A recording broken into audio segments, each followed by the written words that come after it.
Freelance was moving again.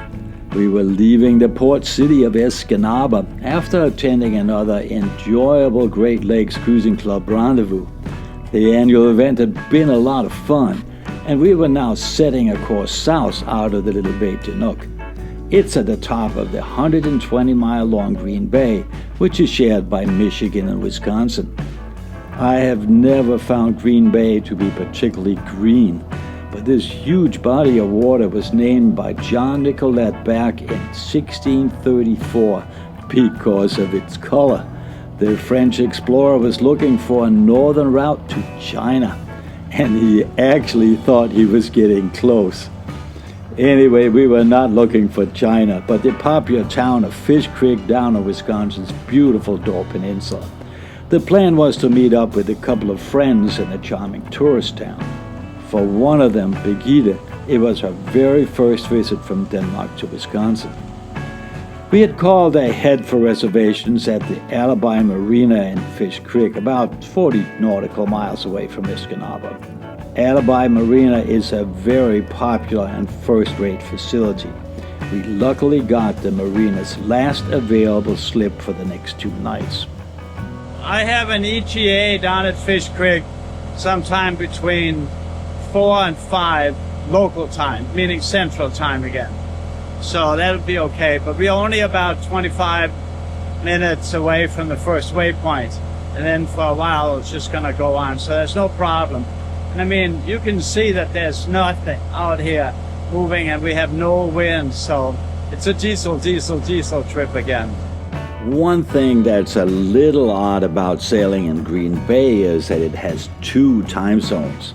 The Upper Peninsula of Michigan is on Eastern Time and Wisconsin is on Central Time. So when sailing south from Escanaba to Wisconsin's Door County, the time zone changes from the Eastern to the Central zone. For some reason, it just doesn't seem right to me.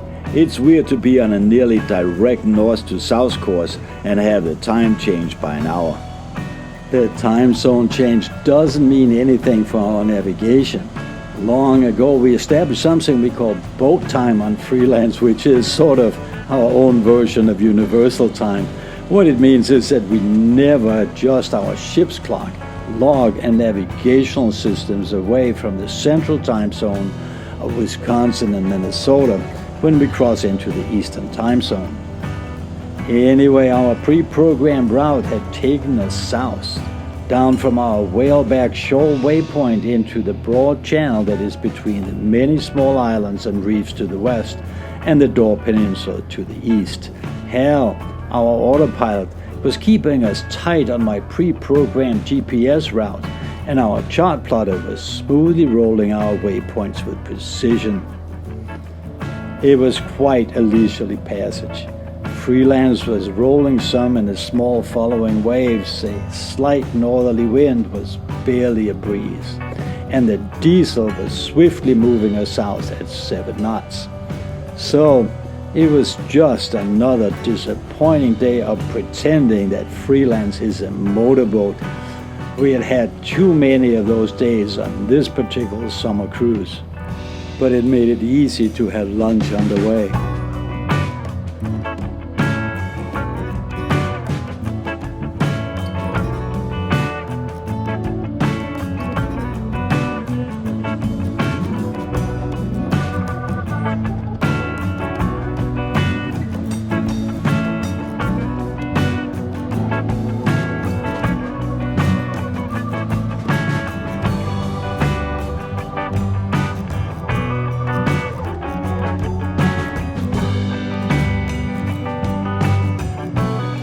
We passed through a narrows in the approach and then turned to Porte into Fish Creek. Like most of the communities on Wisconsin's Door County Peninsula, it's a charming tourist town. People come from all over to visit the scenic Door County, but in general it seems especially popular with wealthy people from Chicago. There are 2 marinas at Fish Creek, the Town Dock, which has a service dock, and Alibi Marina. As I mentioned before, we had reserved space at Alibi. When cruising anywhere along Door County, it's always best to make advanced dock reservations. Dock space is in very high demand, which is also reflected in the dock rates.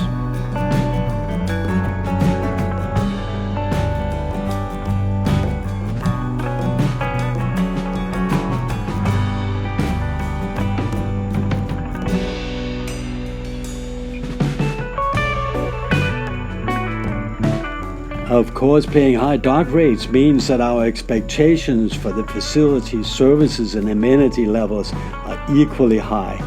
Alibi had been highly recommended to us. It has a solid reputation of being a first-rate facility, and we were not disappointed. Our friends were to meet us later at the boat after we had docked and made everything shipshape. It all worked out as planned, and after having a nice visit on board, the four of us went for a delicious dinner at the nearby Beringus restaurant. We were later told it's one of the best restaurants in Door County. We sure enjoyed it. In the morning, Vicky and I quickly made bacon and eggs for breakfast. Our intent was to take our Danish friends out for a fun day sail. Unfortunately, it did not happen. This totally was another windless summer day at Wisconsin's Door County, so there was no point in casting off the lines. Instead, when it was abundantly clear that the wind wasn't going to come up that day, we all walked down the pier towards shore. Freelance happened to be docked close to the marina's office, bathroom, showers, laundry, grills, and well-subbed fire pit with Adirondack chairs. From there, we ventured into town in search of a suitable place to have a light lunch and a beer. As I mentioned earlier, Fish Creek is a super popular upscale tourist town. A good portion of Door County's best restaurants, shops, and outdoor attractions are close by, including the Peninsula State Park. The town is definitely a popular destination for families. It's comfortable and quaint, in the usual Wisconsin way. One thing Door County is famous for, what we missed this time, is their traditional fish boil dinners. They're quite a spectacle, so if you visit here, you should not miss the experience. What happens is you hang a large metal pot over an open fire outdoors and add water, potatoes, and onions, and when the time comes, local whitefish. Once the fish is about done, the chef makes a fire flare up with kerosene, and there will be large dramatic flames and boil over. It's a family-style dinner which is served with butter, lemon, bread, coleslaw, salad, and sometimes pie. It's one of those Scandinavian touches that Door County is so well known for. While we were walking around town, we did, of course, also check out the town dock. We were planning on using its services in the morning. Alibi does not sell diesel.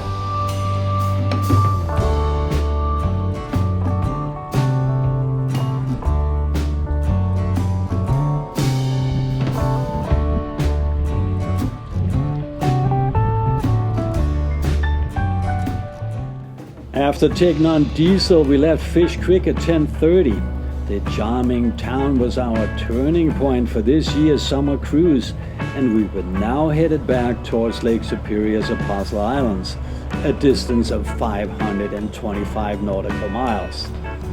After passing the buoy in the Narrows, we headed north in the Strawberry Channel. Our GPS route would take us about 45 nautical miles up to the familiar anchorage at Point Detour Bay, which is at the southern end of the UP's Garden Peninsula. Along the way, we would turn east north of Washington Island and then exit Green Bay through the Rock Island Passage. We could have chosen to go through the Morts Passage, which is south of Washington Island. It would have been a slightly longer distance, but it would not have been particularly challenging. However, nautical names are sometimes descriptive warnings to sailors, and Porte de Morts means death door, so it's somewhat of a red flag. There are several conflicting stories about the origin of the passage's creepy name.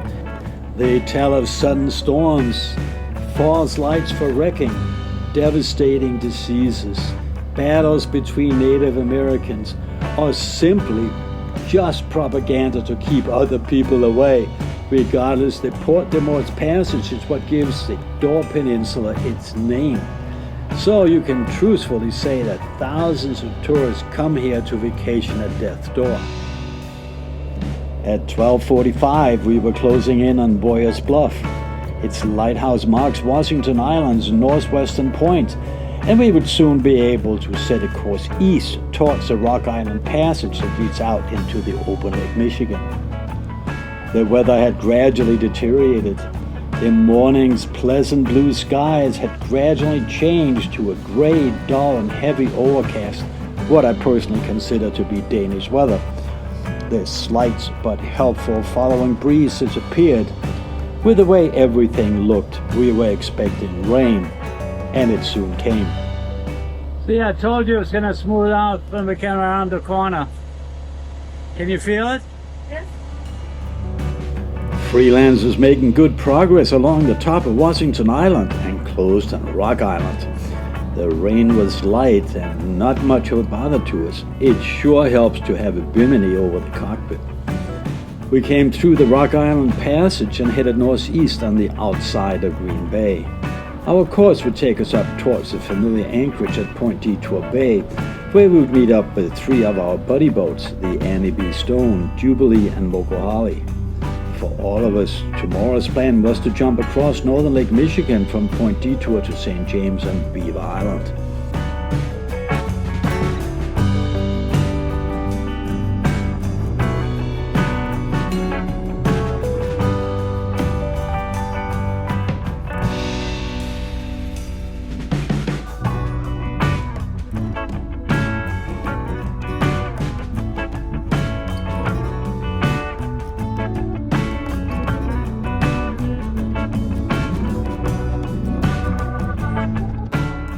I like this wide anchorage.